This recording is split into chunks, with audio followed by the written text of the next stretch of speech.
Hey everybody! Do you know where you are? You're in the big pickle jar, the big pickle jar. All my friends both near and far, oh, welcome to the pickle jar. Oh, Elizabeth is cool, playing with blood and goo. Goo. Creating latex is such great fun. Ooey gooey splashy for everyone. In the big pickle jar, in the big pickle jar. All my friends both near and far, just slip on in into the pickle jar. Why, you're all a star in the pickle jar. Hey everybody. Well, welcome. All right, already we got people. Pepper Garden's in the house. Hey Pepper Garden. And Elizabeth Steeler is here. Steeler! All right, for all of you out there, you notice we have a special guest with us tonight. A very fabulous, mega talented, amazing artist. In fact, you probably don't even know that you've seen her art. She's extraordinarily talented. She's been accredited with over 40 videos. And even 8 Netflix and or television shows. She's amazing. She's fabulous. Today we have Miss Elizabeth Piper S. with us today. Thank you. Now, before we get started, as I was doing my research and I saw these fabulous things that you've done, my first question is, how do you sleep? Or when do you sleep? That's a good question. I don't sleep that much.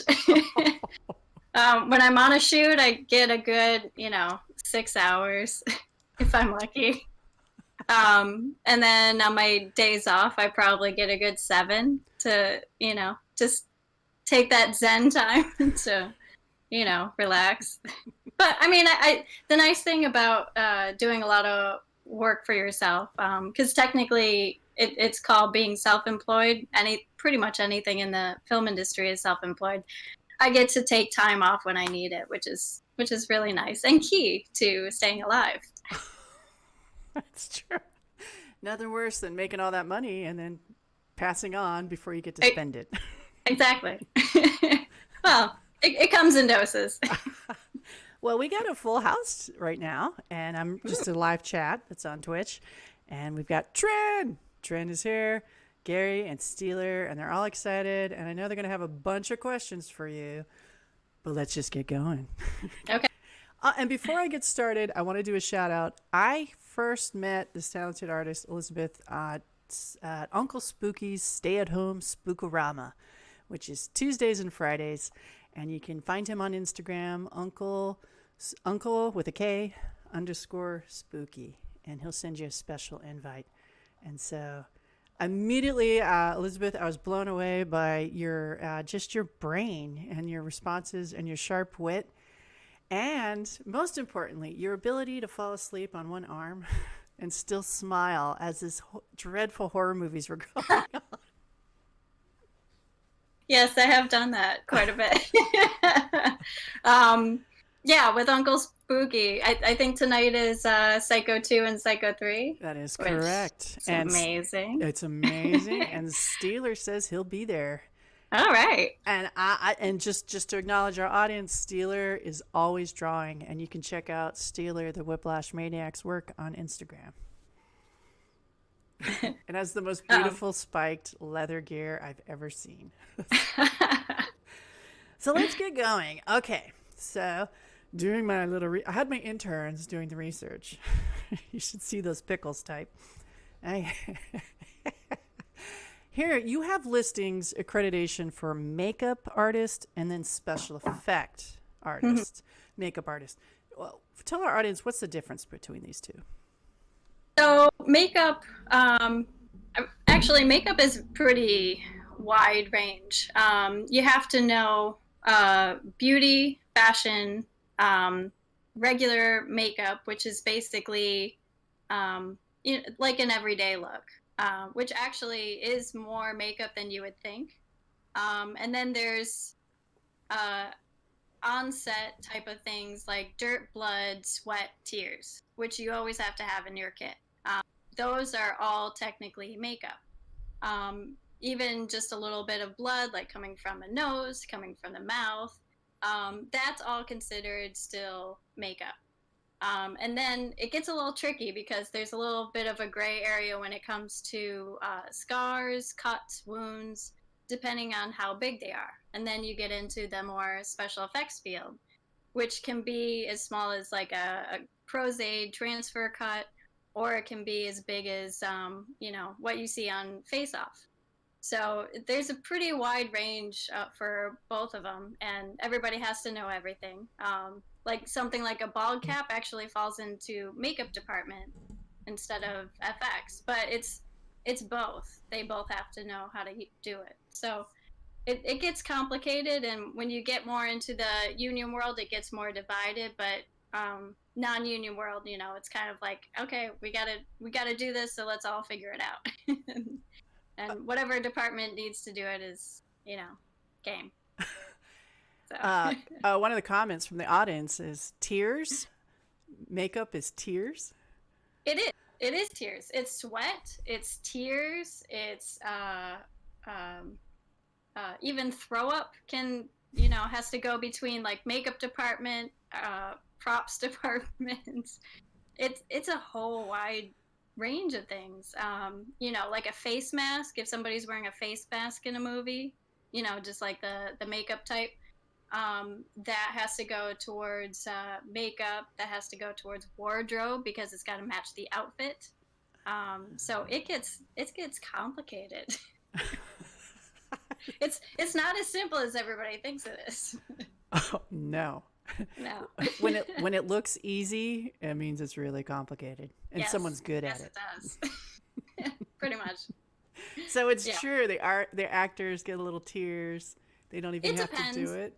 No, it depends. Some scenes, there's amazing actors that will just, cry nonstop right on camera.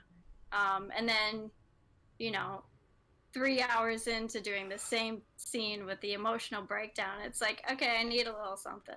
But it's only to have it in our kit in case they ask for it. But a lot of times, all of these actors are pros and just cry on cue. Pretty amazing. Oh, well said. Well said. Yeah. That's probably true, too, especially if it's really hot out or the location or the set. Oh, yeah. Well, yeah, and that's another thing. All the environment, you can hear people talking in the background while you're like having a mental breakdown on camera. It's just like, I can't focus. Can we get a little something? So it gets complicated, so you always have to have it on hand, just in case. Which do you prefer? I really love both. I love the intricate detail of special effects makeup. I love coming up with new stuff. And I feel that especially with special effects makeup, you can, when somebody comes to you with a thing like, I want this guy's, neck gouged out and the blood spurting everywhere, and then he falls over and like half of his body falls off. I'm like, okay, let's problem solve this. How are we going to do this? Which that's the type of stuff I love. Okay, so you brought that up now. Yeah. Okay, let's say that happens, and then you say, what is your process for doing that when you problem solve? It's a very interesting process. It's so I start drawing a couple of things out, and then there's like the emotional freak out of like, oh my God, how am I going to do this? And then it's the calming down of like, okay, I got this.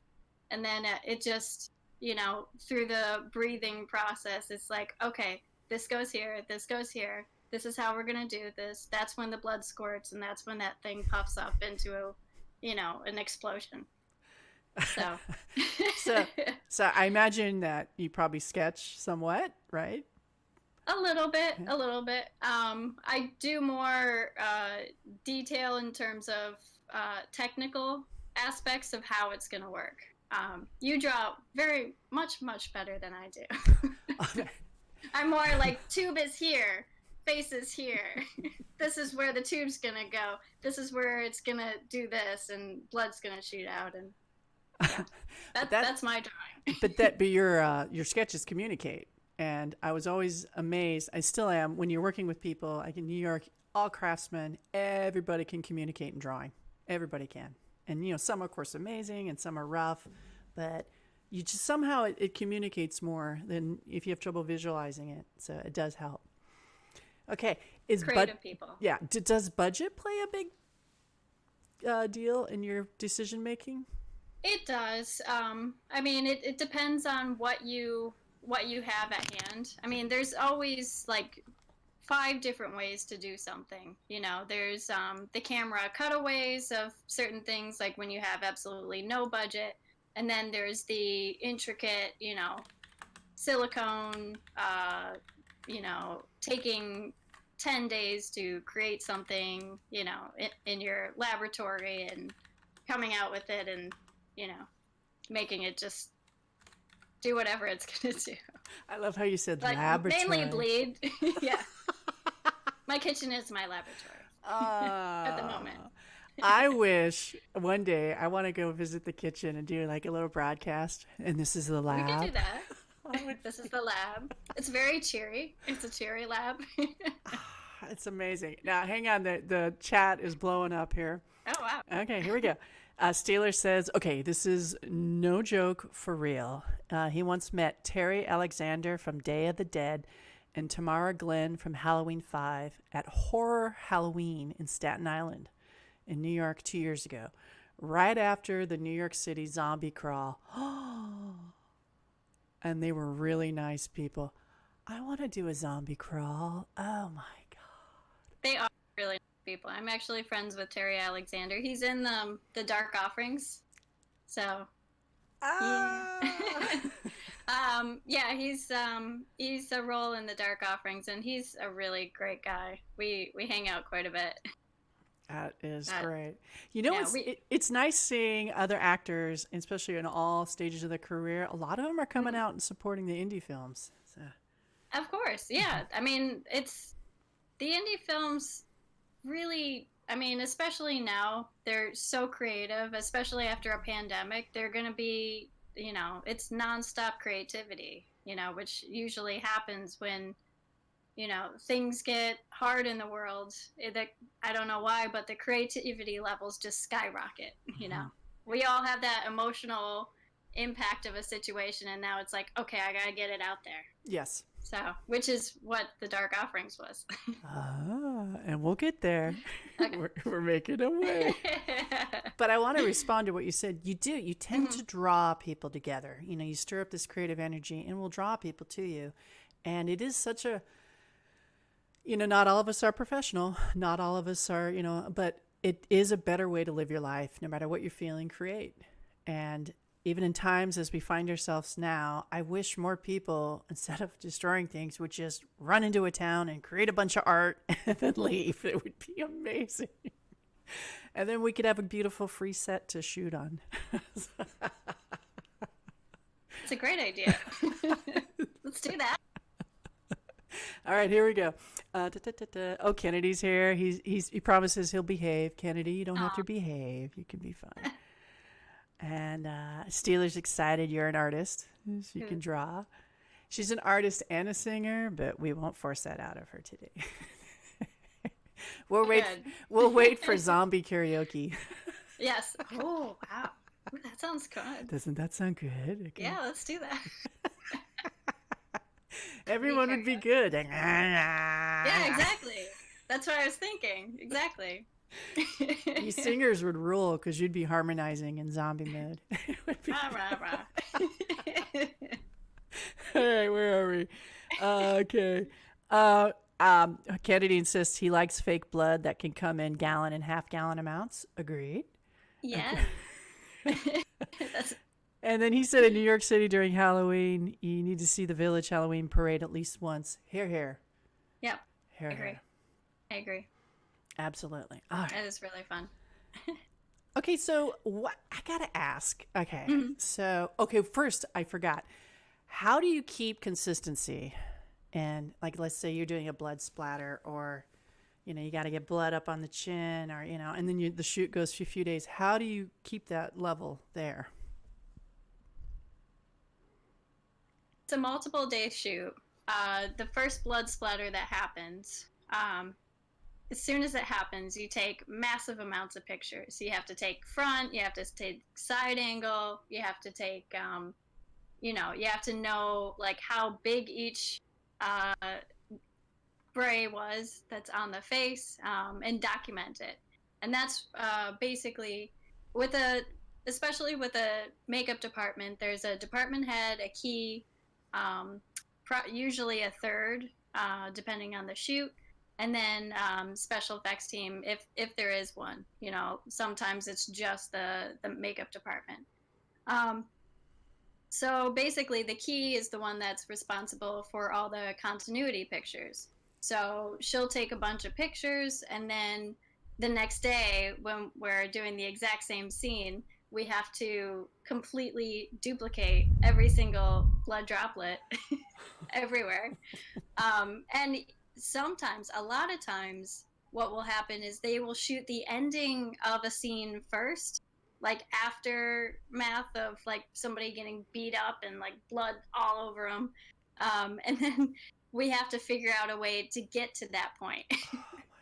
So we'll see like the full bloody mess of it, and then it's like, okay, so how did they get to that point of being super bloody? And then every scene, it's just like, okay, well, this blood splash was here.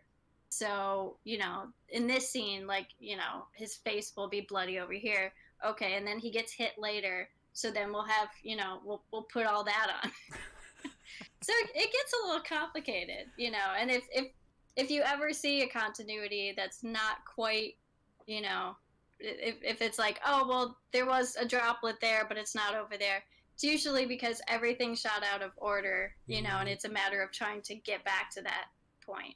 But a lot of times, people have this down to a key, and they have it all figured out, thankfully. It sounds like a lot of back-breaking work, having someone sit in a chair and you're dot, dot, dot. It can be, but it's super fun for some reason. It's actually kind of therapeutic. It's like the little sand, the little sand gardens where you like rake the sand and everything. It's like that. You just, blood droplet there, blood droplet there, over there. Now, It's for actually those really fun.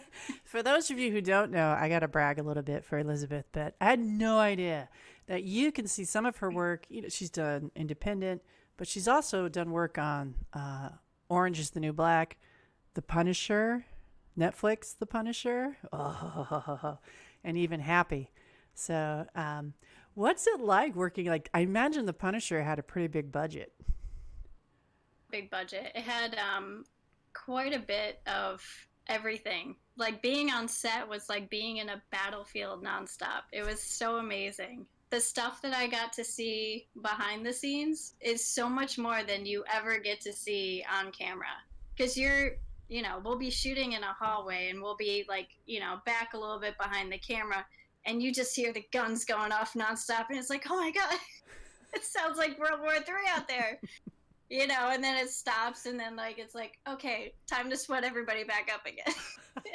And then you go back behind, and then you're getting somebody else ready, like putting blood all over them and helping out with that, or maintaining a bruise on the face, and then it's like gunshots nonstop.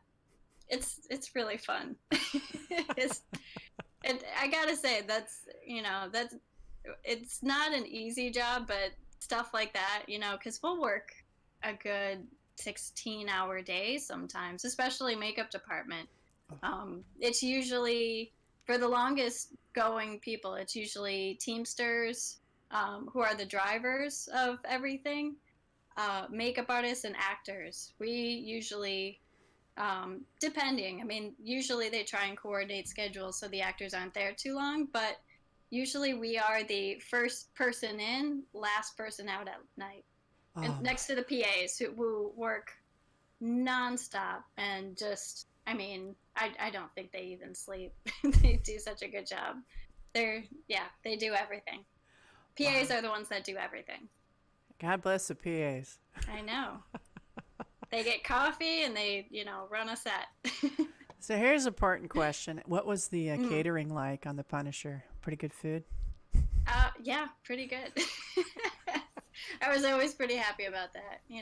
There would be like a nice rice ball station, which first time I ever had that. Oh, Different marinara sauces and everything.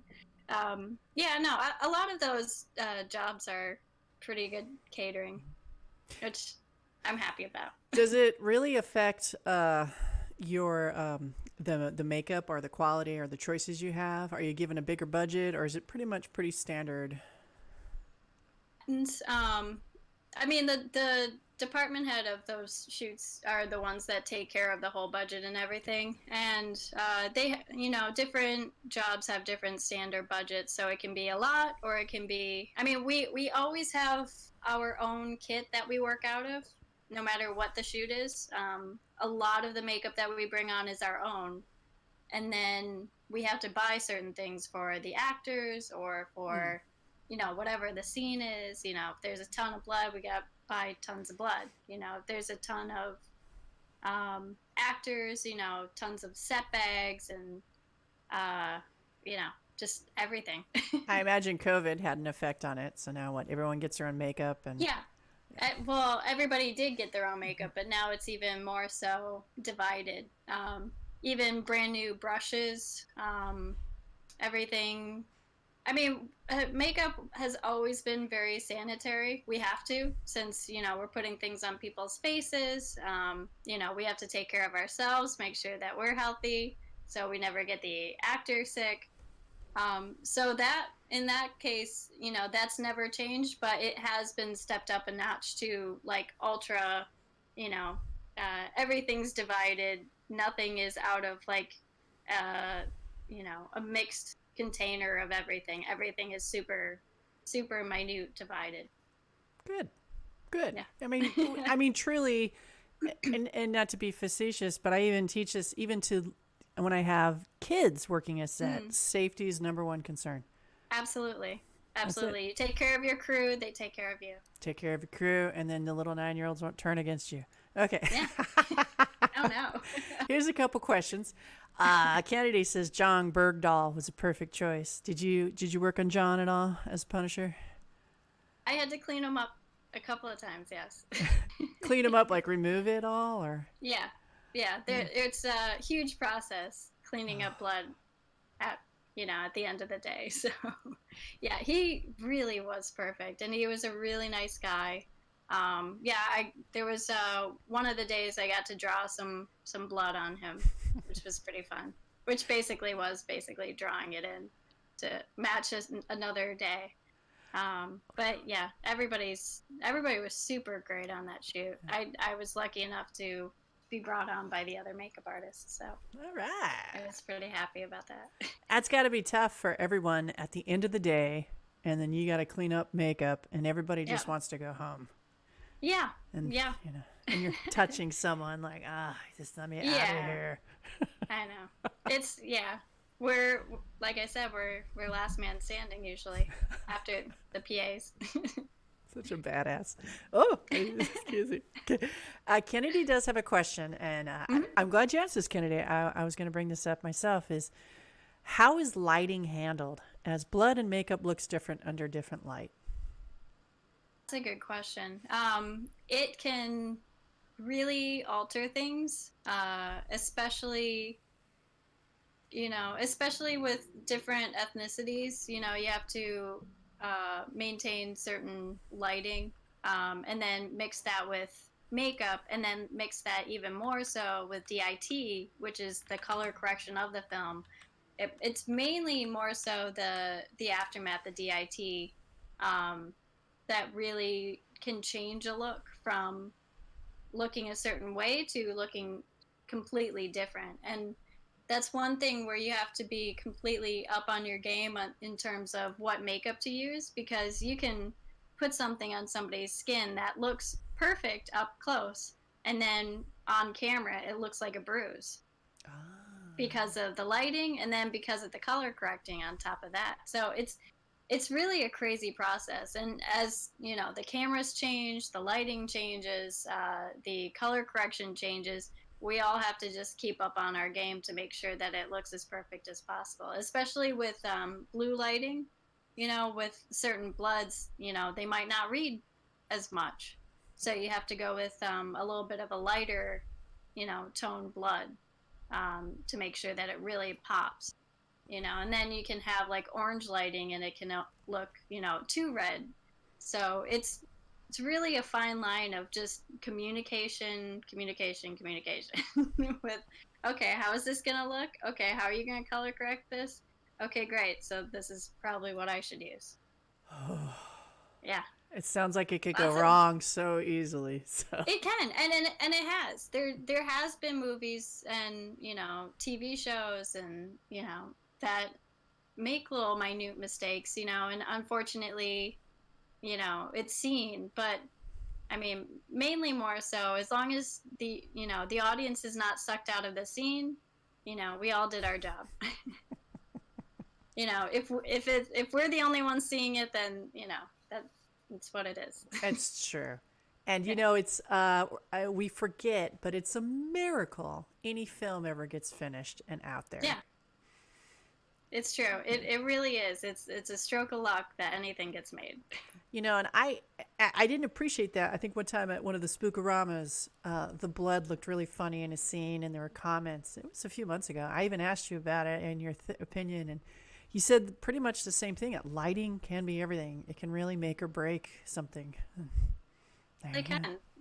Yeah. Camera, lighting, because camera can put a filter on something, you know, and then lighting put throws a certain color on something, and then you know, and then DIT, color correction, can put a whole different thing on it. So And it's like, yeah, suddenly you're. hopefully this all works out. And What we all, happens when you're on a scheduled for a sunny day and then it's cloudy and then exactly. Yeah, that happens. and then the store across the street won't turn off its pink neon and then Yes. Or it's snowing like it just did. How crazy is that? Why did that happen? It's April. Why? in Colorado it happens every April. They'll have one more blizzard and everyone Oh, really? goes bikini skiing. Oh, wow. There's Very always, fun. there's always one more. All right, here. So, okay, you know the question coming up. What set you down this road? What was the film that ruined you and made you go down this dark road of blood and gore? Backtrack a little bit. So I grew up on movies. Movies were basically my babysitter as a kid. One of the first movies I ever saw was Indiana Jones, Star Wars. Those are the ones I grew up with. And then I saw, I think my first horror film, besides like the gouging heart out scene from Temple of Doom, which I thought was the coolest thing ever. I was like 2 years old, and I'm like, wait, I want to see it. Um, just morbid like that. Uh, was a Disney movie called Mr. Boogedy, and that movie was so creepy as a kid, but I thought that was so fun, getting creeped out by that like monster guy. And you know, and then that really helped me get into the other movies that my brother and sister would show me. You know, they'd show me Jaws, Poltergeist, you know, because it was PG, so I was allowed to see it at 3 years old. um, and yeah, I know it's bad, but you know, it's probably why I'm in the film industry. Um, but yeah, so you know, and then my dad always loved comedy, so you know, I got a nice bolt of that. And then my mom loved romance, so I loved, you know, all of those movies, and they showed me the action and the horror movies. So mix that all together. My favorite movie that really got me into everything was the original Fright Night. Now, the original Fright Night is a vampire movie that is completely 80s B horror movie. And when I say B horror movie, I don't mean it's bad. I mean it's awesome in the best of ways, because it is the perfect gelling movie of comedy, of romance, like sexual intentions, of horror, of, just characters in general. That movie to me is one of the funnest movies, and I can put that on at any time and watch it because it's that good of a movie. And the effects in it, they use different effects from like since the 1920s all the way up to the 80s, which was the big melting factor, when like you have a person and they completely melt away.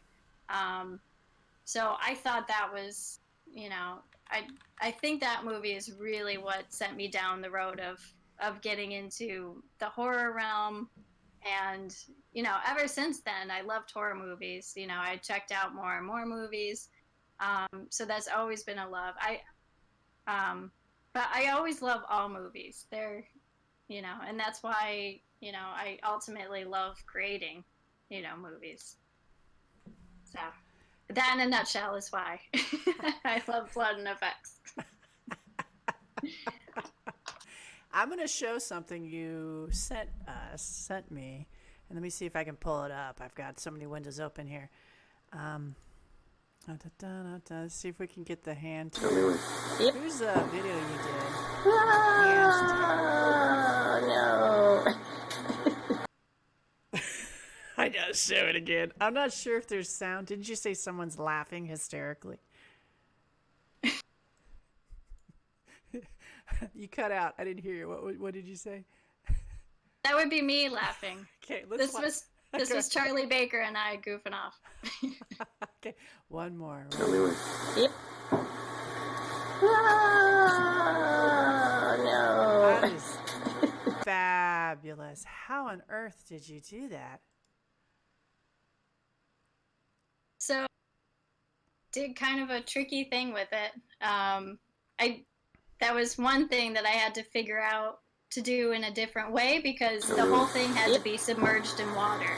So what the scene is this guy's hand is starting to bubble up because he's putting it under scalding hot water, and his hand starts to bubble up in the scene.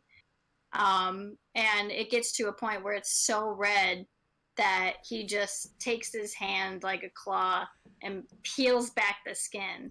Mm-hmm. And we had to do, for camera, we had to do about 10 takes of it, and the camera guy's just like, oh, we're only going to get this in one take because it's going to fall apart. I'm like, no, it's not. Sure enough, it didn't because of the way I made it. So we could just keep on pulling it back, retaching it, pulling it back, which was really fun. That was on a film called Alterscape with Charlie Baker and Michael Ironside. So Charlie Baker from Breaking Bad, he's the Skinny Pete. And Michael Ironside from Total Recall, which was awesome to work with both of them. I could not believe I got to work with them. I'm a huge fan of Total Recall and Breaking Bad. So. Okay, I was having a lot of fun that day. How did you get, is that just the natural tendon showing up? Did you exaggerate that at all in his hand when he tears off the skin? Yes and no. I worked with what I had, and then I had to build a couple of things with it. I mean, that's an actual hand that, that's on his hand. So yeah, I did have to do some building with that. So, which was pretty fun. I think you sent me one more since we're here before, so I really want to show this off. I think you sent me a mask, or you were working on someone. Let's take a look, and then you can just go ahead and keep talking and explain this picture.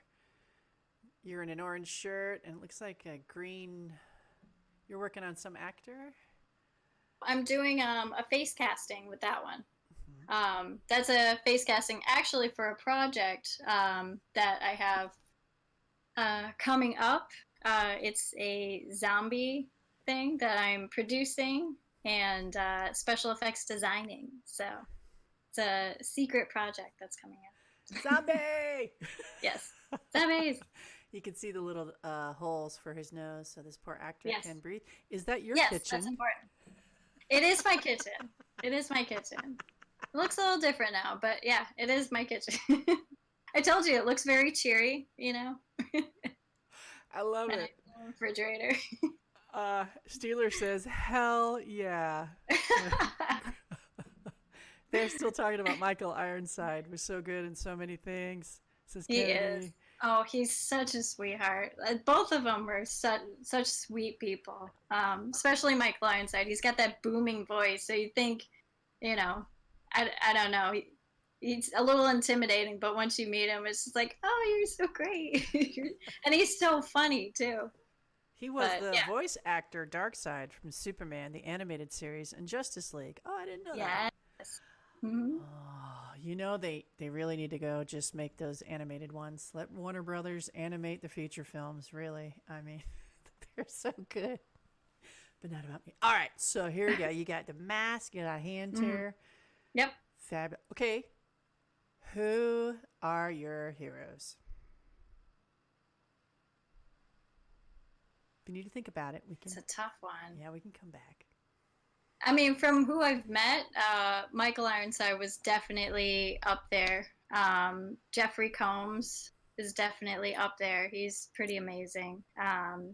Danielle Harris, I mean, she was the little girl in Halloween. She's amazing. She's really cool. A lot of the people that I meet are pretty amazing. I get really lucky that way. All of them have been really great to work with. That's great news. I'm trying. I mean, I always wanted to meet Johnny Depp, so hopefully someday I'll get to work with him because I definitely love his acting style. So I think that would be pretty cool to meet him.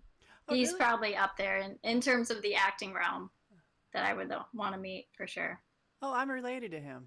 I'll have him give you a call. My God, if only. Call me. We're best friends. Yay! All right, so let's move on. I could talk makeup and design with you all night, but I know you have something you want to talk about, so Yep. something that's behind us. So, how about why don't you go ahead and introduce your film, the latest film coming out, and then I can show the trailer, and then we can continue this discussion there. So, is there a little introduction you want to do first? Yes. Okay. So, The Dark Offerings is my film. I co-wrote it with Marcus Labine, who is also the director of it. I special effects designed it, which is a very intricate way, which I can tell you about later. And I also act in it. So the film is about this woman named Sophia Hapgood, who is thrust into a horrifying world after her brother James, who is played by Ben Frankenberg, which you know, brings her into a fatal situation. He passes a demon to her that she must spread to others within 6 days, or else they both die. I know, right? Sophia must make a choice to save her brother or find a way to end the curse in this terrifying film called The Dark Offerings. And The Dark Offerings is the first socially distant horror feature film that was completely shot during quarantine and abiding by all social distancing guidelines in the USA.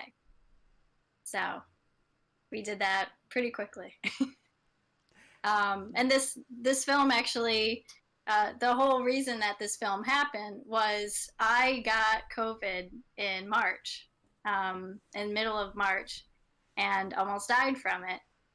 And that really, being home, being locked away in a room, I realized how many things I still wanted to do with my life, and making a film was definitely one of them. So, Marcus wanted to do something that had to deal with a demon, and he wanted to shoot a short film. And I said, no, let's go all the way. Let's shoot a feature film, and we're going to do it all in quarantine. None of us are going to even see each other.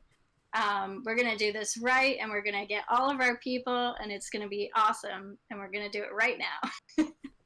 So we wrote the script in, I think, under 2 weeks. You know, we got everybody that we wanted to be a part of it in it, and yeah, that's where we're at, and it's almost done. It'll be done May with post production.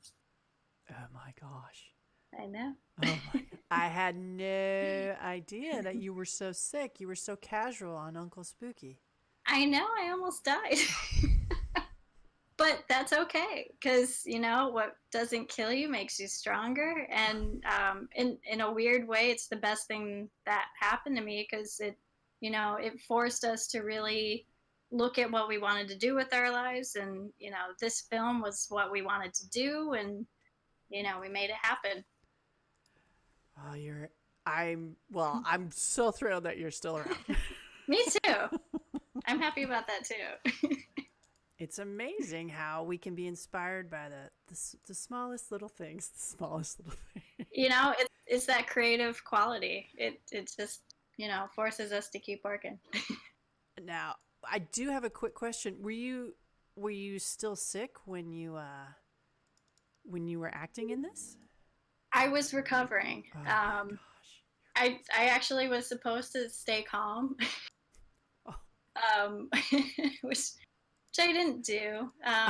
But it was worth it. Yeah, I was recovering quite a bit during it. I had passed the 14 days, and then it was, body recovery, which, I'm so happy a lot of people seem to have, gotten better quicker. For me, it took a really long time. Lots of heart palpitations, lots of, just no energy whatsoever. All of my muscles were gone. I had no muscle mass whatsoever. Had to rebuild that slowly over time, because I wasn't even able to work out. Wow. So it was quite a bit, but it was totally worth it. And we did it in a safe way too. We took our time with things, and thankfully I wasn't like running out to a set or anything. So I was just in my home, focusing on what I was doing, and yeah. All right. Well, without further ado, let's get this YouTube trailer going, and be sure to let me know if there's no sound or something crazy. Okay. All right, everyone. Here we go. The trailer for Dark Offerings.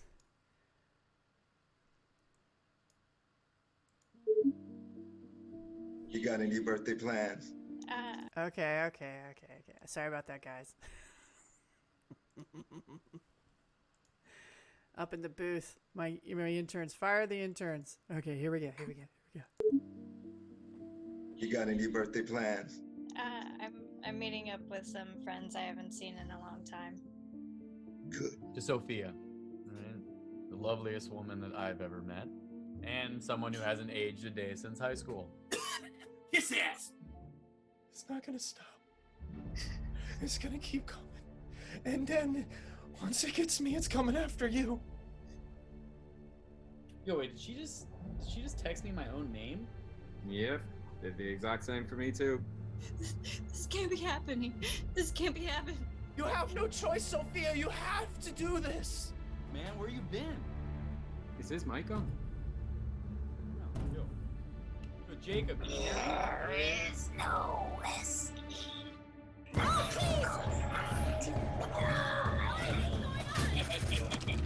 Fortunately, the demon has already attached itself to its offerings. There's really not much more we can do at this point.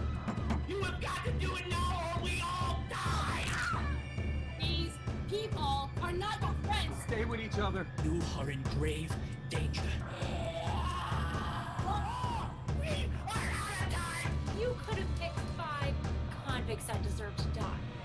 Do not pretend to be innocent. We can't help us anymore! What the hell is happening?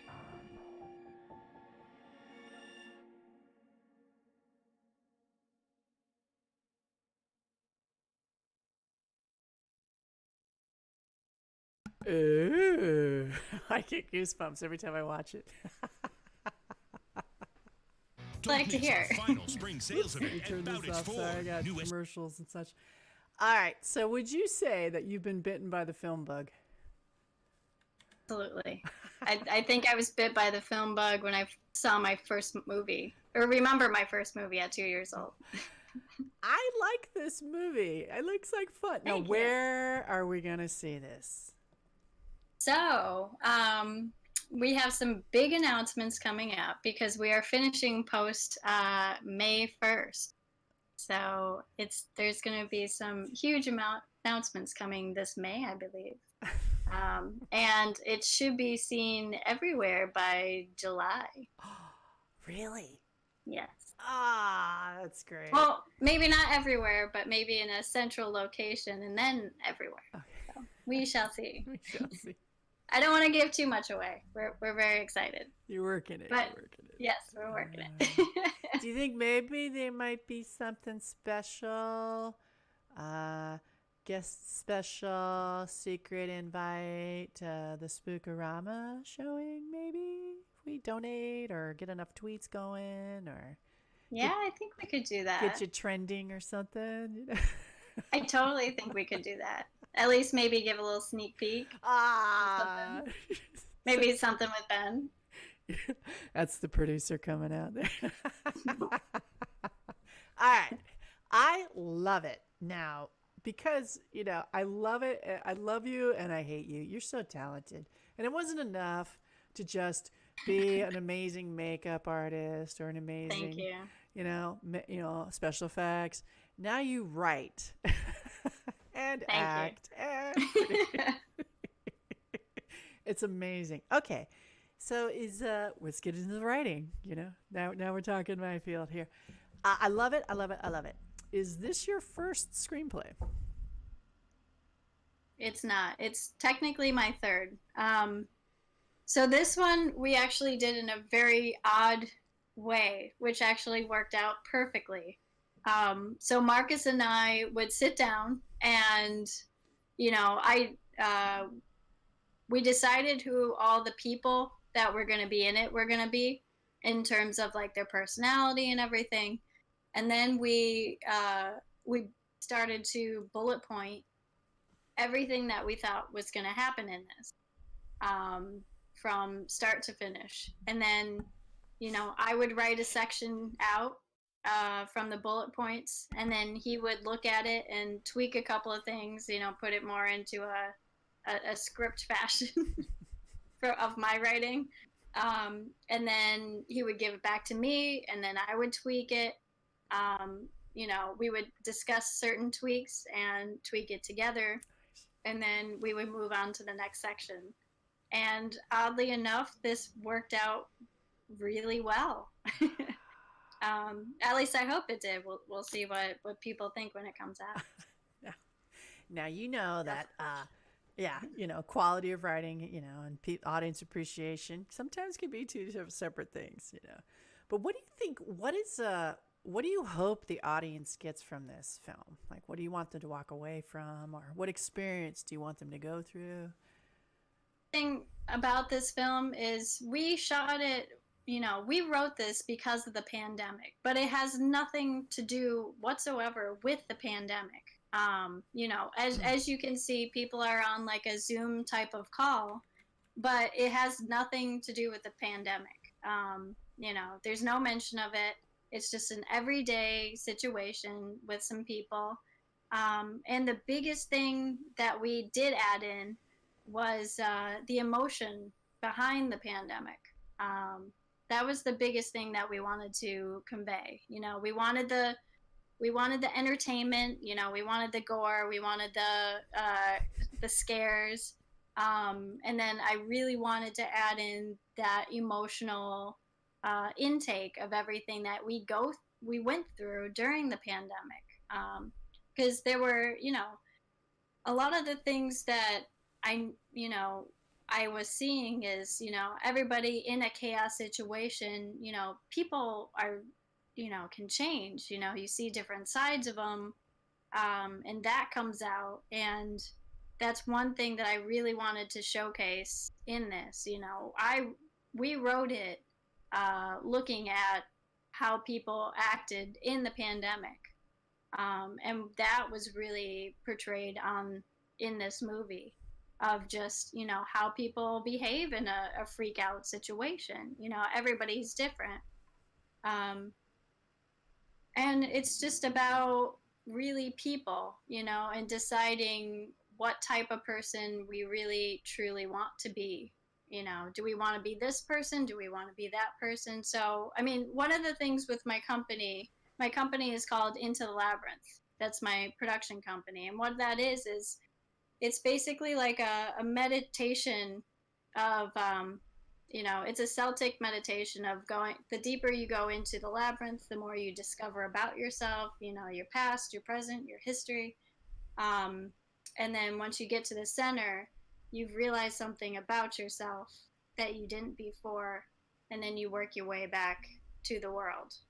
And that's really what a film is. You go into it, you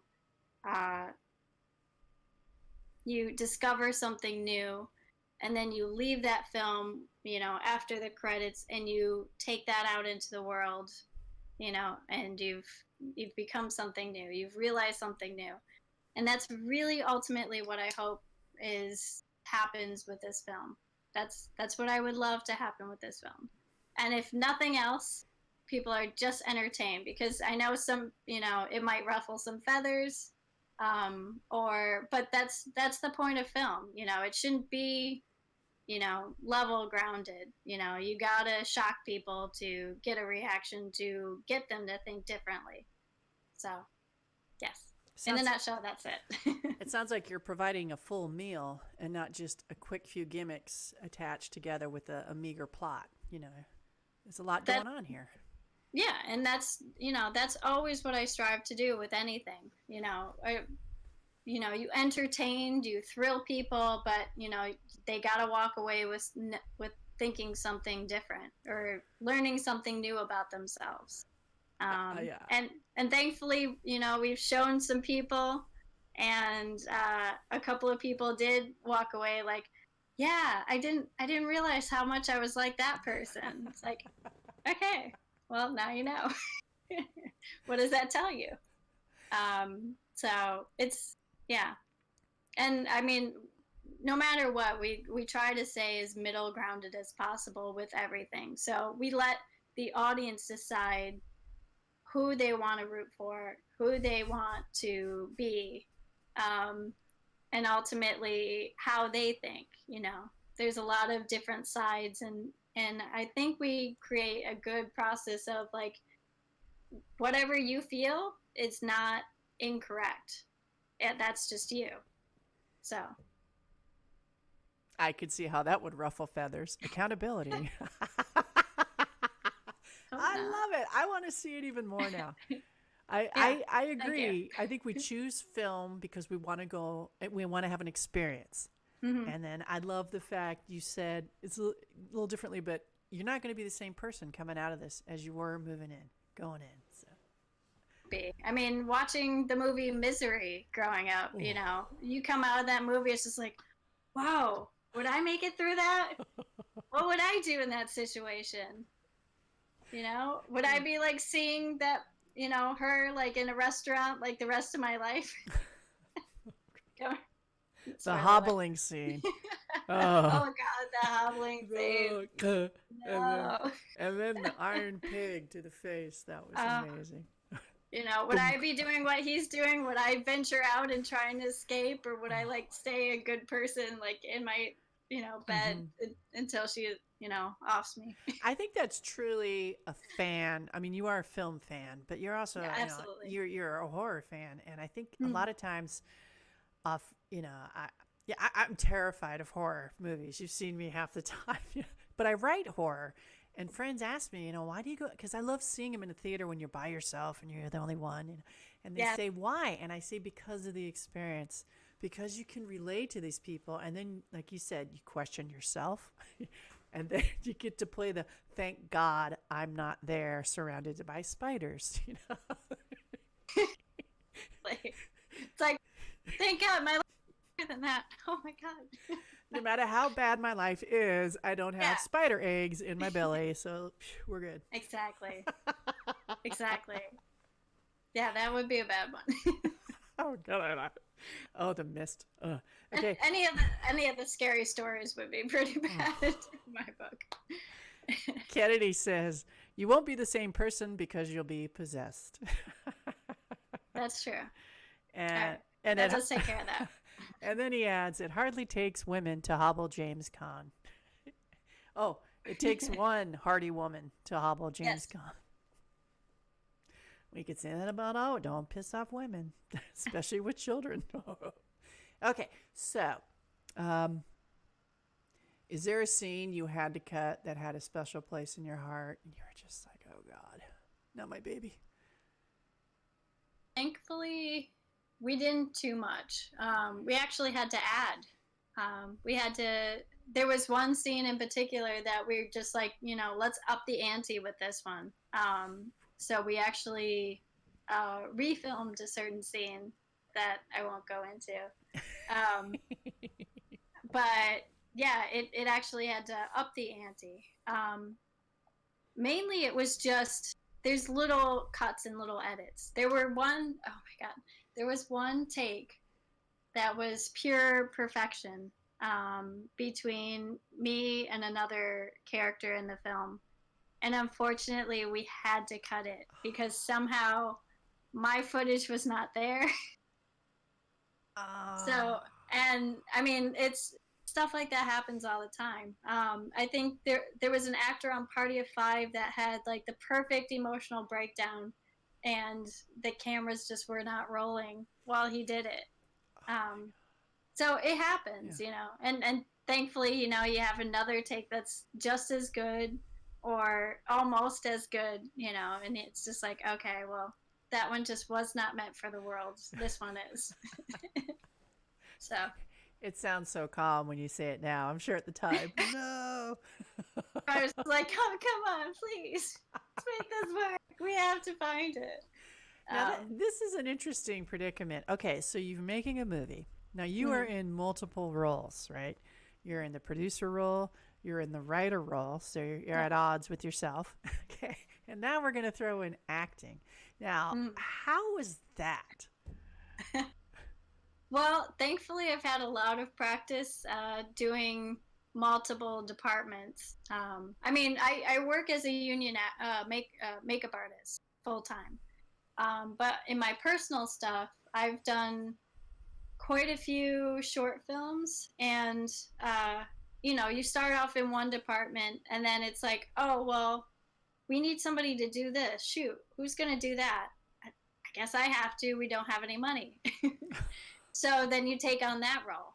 And then, something else comes up and it's like, oh, well, we don't have a driver to take people to do this. Oh, well, again, we don't have any money. Guess I'm going to do that. So then, you're driving people, you're a producer, you're catering, you're special effects, you're acting, and the list goes on, and it's mainly budgeting reasons, but at the same time, I've gotten to a point where I really love, being able to do different things. I love producing, I love acting, and I really, truly love and appreciate special effects makeup. So all of them are really amazing in my world.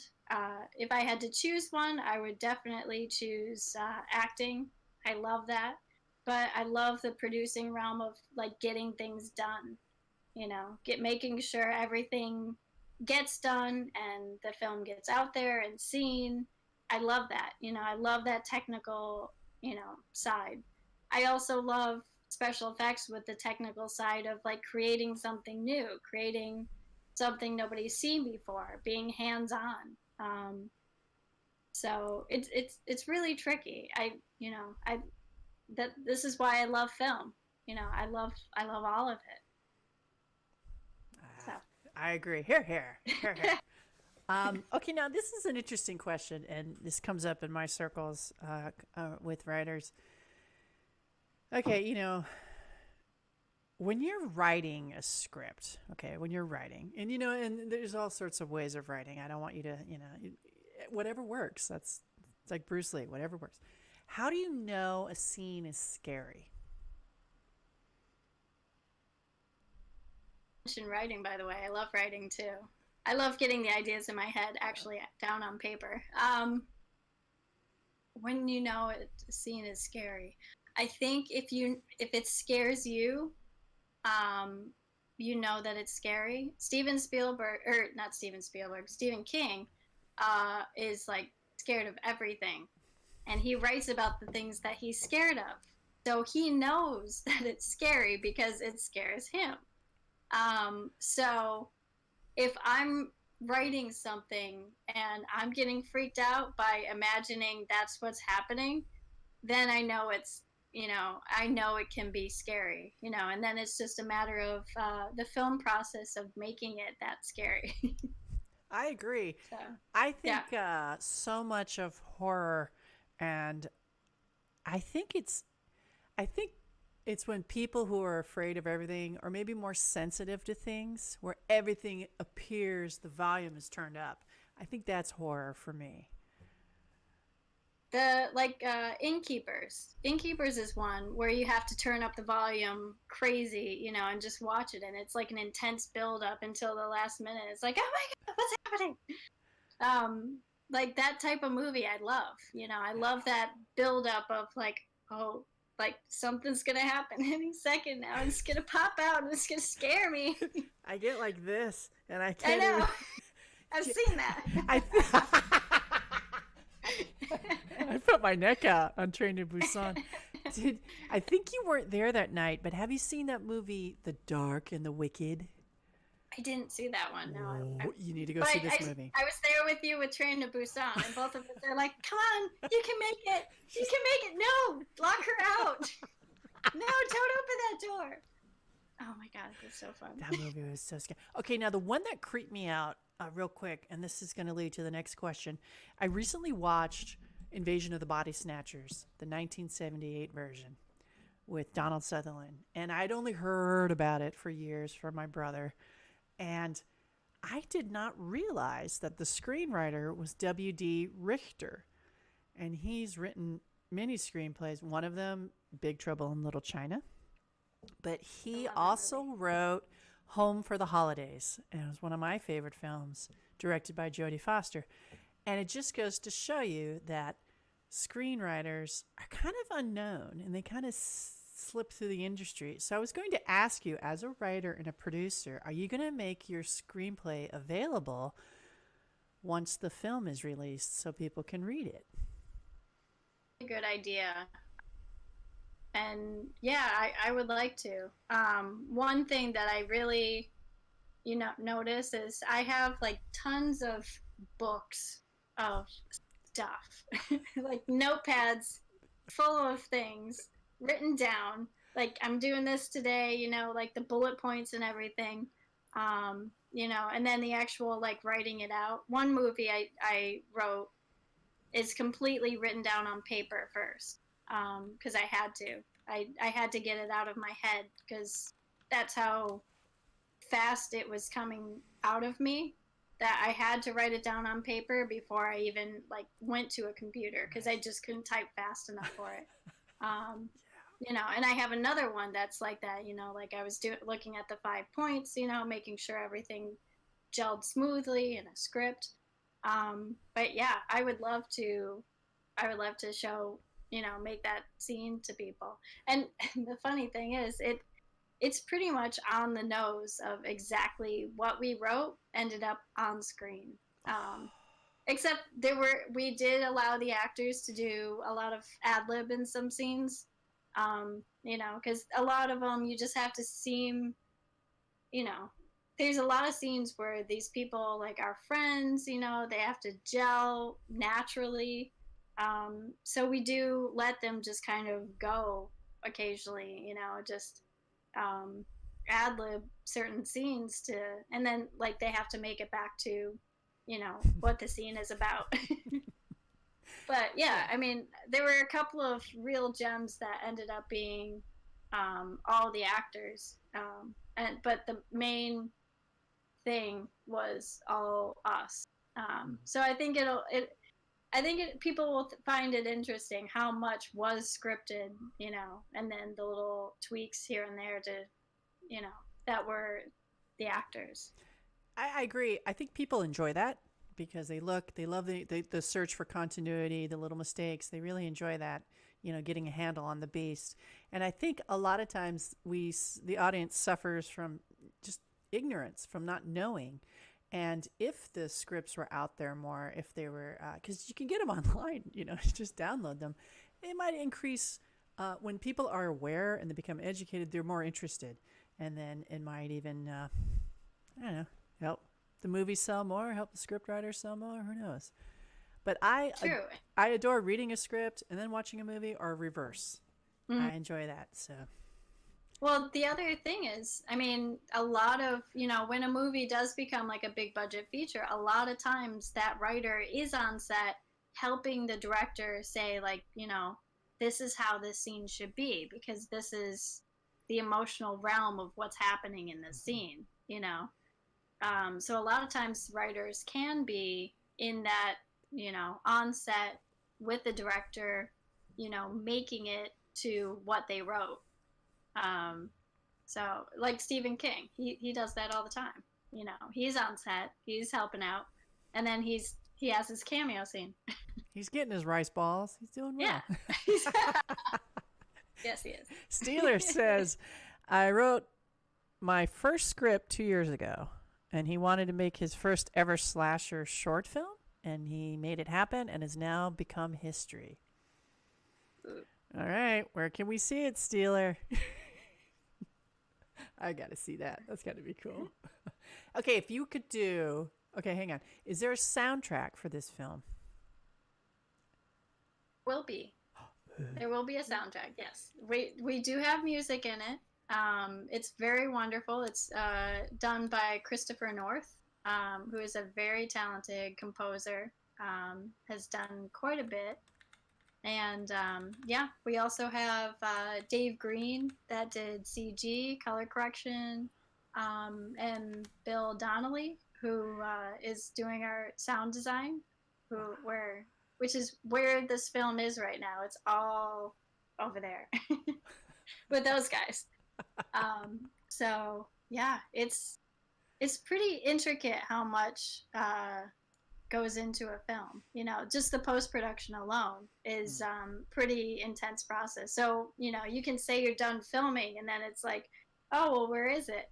Oh well, it's it's being edited, it's being color corrected, it's being sound designed. It's so much, and it all takes time. But yeah, we had an amazing cast of a lot of different people. And we had a couple of cameo actors not cameos, but a couple of actors that everybody will know. We had Terry Alexander, like I said, from Day of the Dead.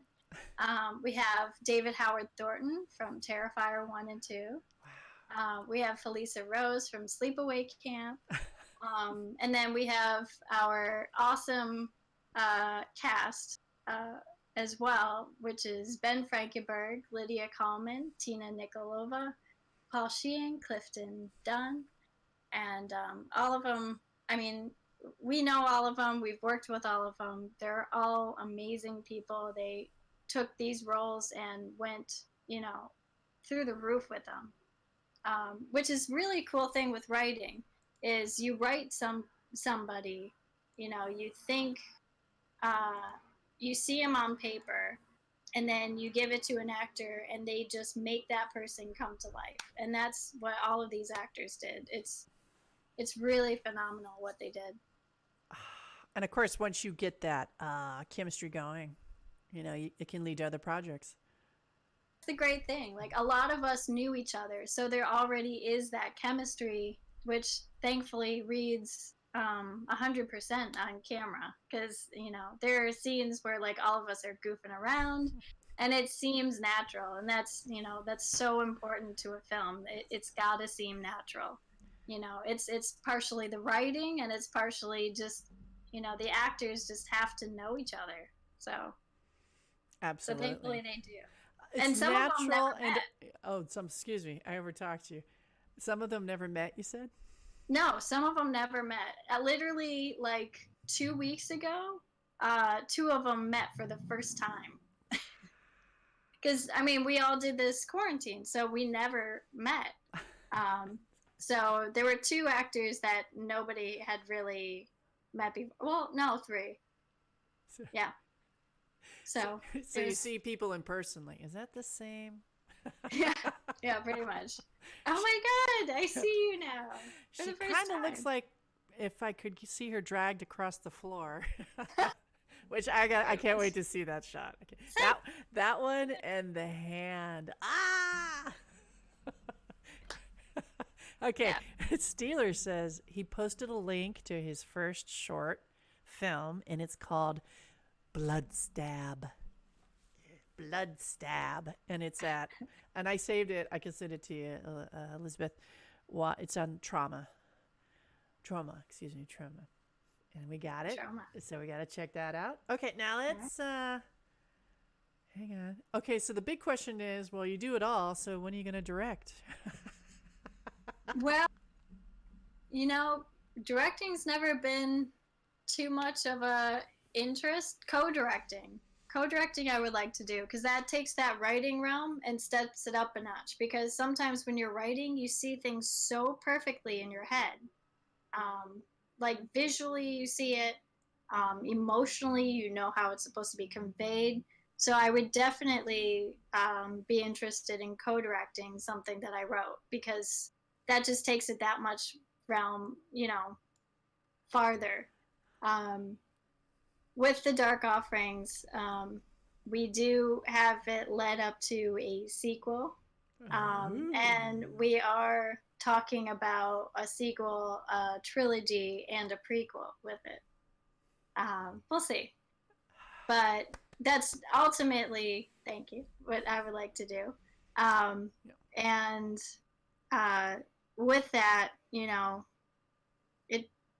it's really, you get involved in the characters so much that you see how it should be. And with co-directing, it can be that step up of like, camera should go here, pull out to see this person. And, that's writing wise, since I've watched so many movies, I just visually know what the camera is going to do. So I think that would be pretty cool.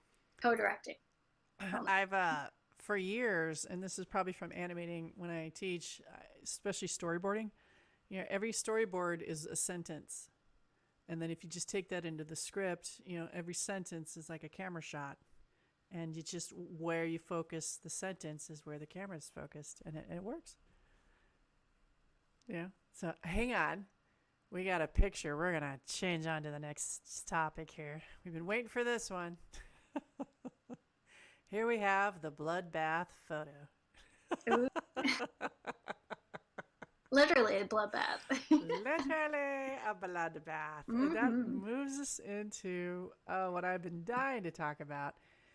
So, those of you who know Elizabeth, she's got a website. Why don't you tell us about what you got there, Elizabeth? Something amazing you've created.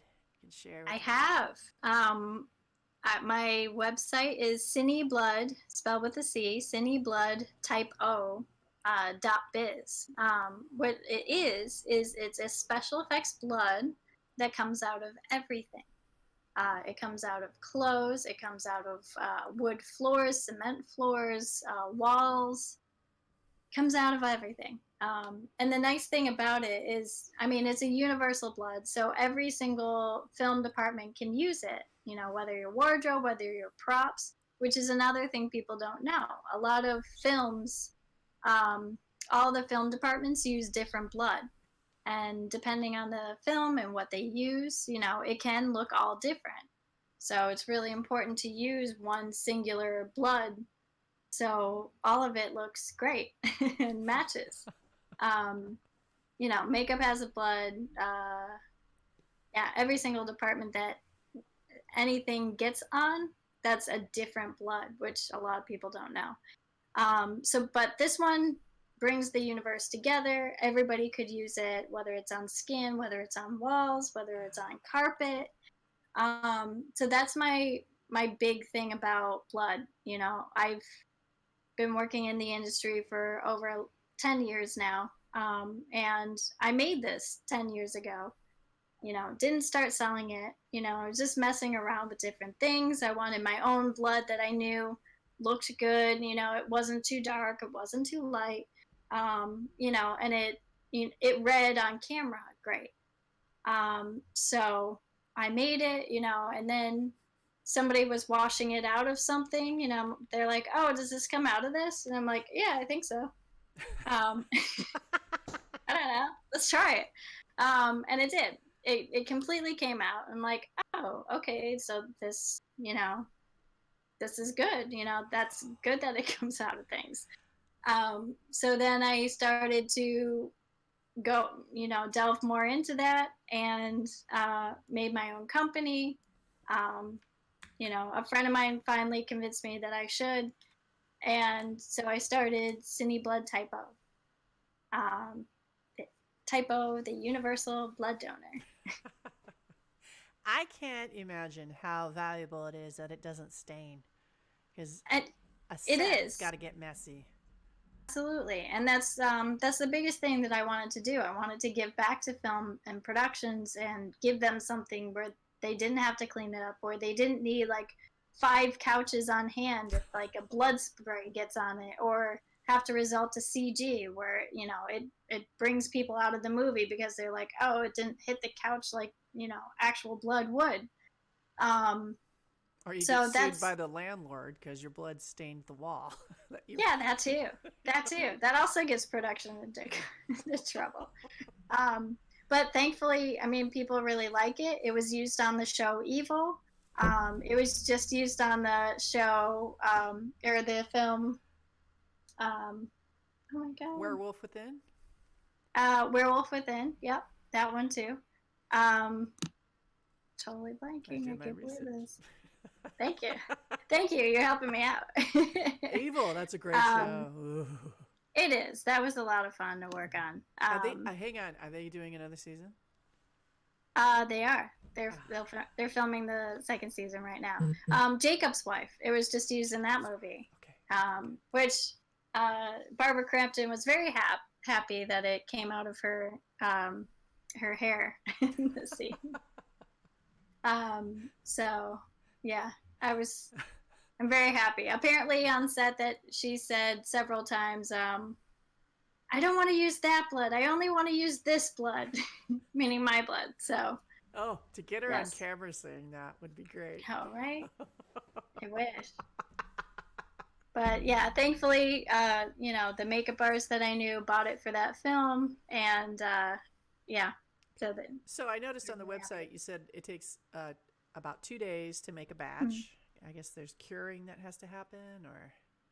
I like 2 days because I like to see how it all mixes together. Once you put it in a bottle, I like to let it sit for a day or so just to double check it to make sure that it's perfect. Depending on how much I need to make. When somebody calls me up and says, "Hey, I need 4 gallons," it's okay. It's like, okay, give me 2 days. What's the biggest order you ever got? I think that was it. 4 gallons. Yeah. Yeah. Does it need to be refrigerated? I prefer it to be. Every place is a different temperature. If you just keep it refrigerated, it can last so many years. Oh. Yeah. But, if you let it sit directly in the sunlight, that's, it's not going to smell the best after, a good month of sitting in the sun. So. Well, you shouldn't even drink water that's been sitting in the sun a long time, really. So, there you go. There you go. Kennedy said you need to open the veins of small children to get the blood. Does it really taste like chocolate? It does really, yes. I know Uncle Spooky bought some and said it tasted like chocolate. It does taste like chocolate, yes. Yeah. Oh, I'm definitely gonna buy some. And that question about refrigerating was because I think I'm gonna get the bigger bottle, so that way I always have it on hand. Because there's just something about an adult showing up for a wine tasting with blood. That's amazing. Please do that. I live in a small southern town. You gotta shake things up, man. It gets boring out here. Yeah, absolutely. I agree. But when you're ready to shoot a zombie movie, Yes. and you need big fields. Anyway, Yep. let's not get off the mark. All right, so there you go. That's Cineblood Type O. It's on the screen, and I also threw it in the chat. And something else I'm going to throw in the chat is the Facebook page for... Now, hang on. The Cineblood Type O, you can catch Elizabeth's film. You can go to the store. You can get even merchandise from there. It's all at cinebloodtypeo.biz. It's for the Dark Offerings as well. It's selling now. That's So, right. and this is exclusive stuff, so it means it won't be around that long. So it's actually, yeah, it's pretty exclusive. Whatever we have there, it's probably not going to be there too long because the more the film gets out, they're going to have like different versions of everything. So this batch is pretty unique. Is there any way to get autographs on the stuff? Absolutely. We are going to be at the New Jersey HorrorCon this September. So, yep, we're actually showing our short film, The Last Call, there, which got delayed a full year because of the pandemic. But, yeah, we are going to be there for the Dark Offerings as well. We're going to have a booth. So, yes, people will be able to get our autographs on whatever they want, and I'm sure we'll have posters of The Last Call, The Dark Offerings as well. And I just put up that picture you sent me of The Last Call, of you holding the reel. Love that picture. Yeah, that was a fun film. That also had Terry Alexander in it, who's just amazing. He plays a DJ host on his last day of before he transfers to an XM radio show. So he's on like old FM radio station, and this caller calls in and he says, if you don't play this tape, everybody in the station is going to die. So after that, basically everything goes crazy and you find out this dark secret, and yeah, it's really fun. And you will be able to see that. Oh, that's so exciting. Oh, Kennedy asks, are you going to Atlantic City? Wait. It's the one in Atlantic City, the New Jersey HorrorCon. Oh, okay. Yeah. Oh, okay. Ding. I just put it all together. Sorry. I believe it's in Atlantic City. I'm what you call an SOB. I'm south of the border. Okay. Oh, and now Kennedy says he can prep his Sunday Bloody Marys with your wonderful creation, and he can do evil steampunk. Well, that is the other thing. It's edible, so yes, he can put that in his Bloody Mary if he wants it to be a little sweet, little chocolatey Bloody Mary, a little bit on top. No, I don't have to. Oh, okay. Hang on. Steeler says he's been to the New Jersey Comic Con 3 years ago. It was fun, but he loves Monster Mania Con at Cherry Hill, New Jersey. Well. And he's been there a few times. Just thought I'd mention that to you, just in case you hadn't heard of that one. Yeah, well, I think I have. I'm gonna have to check that one out. We didn't get into the film festival at that one. I think it was the wrong time of year. But yeah, we'll have to check that out. Fools. I know. We've only been to like 12 of them with The Last Call. So I don't know what's going on here. All right, and then the Last Call is now in release, so you'll start updating us where we can see that. Well, after September, we'll be able to show it everywhere because you're not supposed to until after the festival run, and since this one was delayed a full year, we've had to wait. But yes, after September, it will be everywhere. Hopefully, YouTube, whatever. I've done my share. Vimeo. I've done my share of festival runs Mhm. through my animated films and Pickleman films, and Oh yeah. I'm always premiering every festival. It's a premiere. It's a premiere. I haven't got caught yet. We'll see. It's fantastic. I'm just blown away. Are there any questions from the audience while we have this lovely, talented mega star with us before, we're getting to the end here? Anything exciting you want to ask her? Anything rude? It looks like we're good for the tonight. Elizabeth, thank you so much for joining us tonight. Thank you. I actually learned a lot. I'm just thrilled to hear of somebody with such passion for film and such joy and willing to put up with all the million problem-solving situations you have to do. So generally speaking, can we just go to Cineblood Type O or your Facebook page for any updates? Yeah, absolutely. I have Elizabeth Piper S. That's my personal Instagram, Facebook, where you can find me. I also have Cineblood Type O .biz, the website, or you can find me at Cineblood Type O, the Instagram. And then there's the Dark Offerings Instagram, Twitter page, a Twitter for Elizabeth Piper S as well. Actually, it's Elizabeth Piper E. For some reason, the other one was taken. And yeah, I think, what else am I on? Those are the main ones. Those are the main ones I'm on. And then my company, intothelabyrinth.com.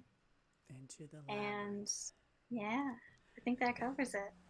Okay. All right. And then you can see the trailer at the Dark Offerings on YouTube. It's a great trailer. I'm gonna watch it again. Should we watch it again? Yes, let's do it. Watch it again. Let's see if it'll come up. Hang on.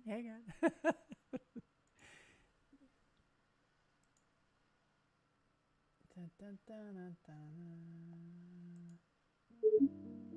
Oh, there it goes. Okay. Sorry.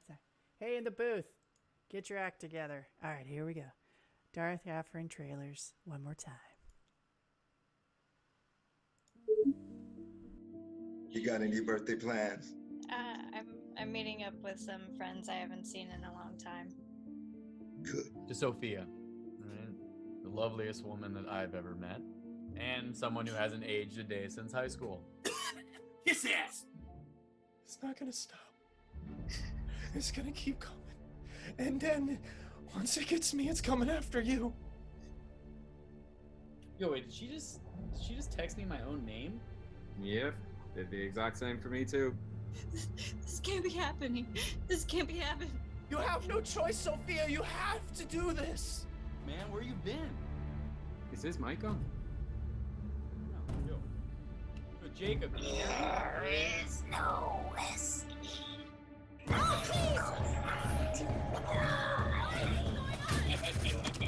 Unfortunately, if the demon has already attached itself to its offerings, there's really not much more we can do at this point. You have got to do it now or we all die! These people are not your friends. Stay with each other. You are in grave danger. You could have picked 5 convicts that deserve to die. Do not pretend to be innocent. We can't help us anymore. What the hell is happening?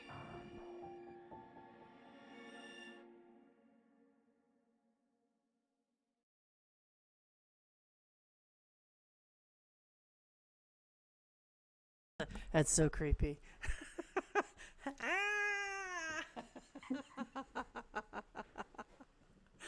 Elizabeth, that was so much fun.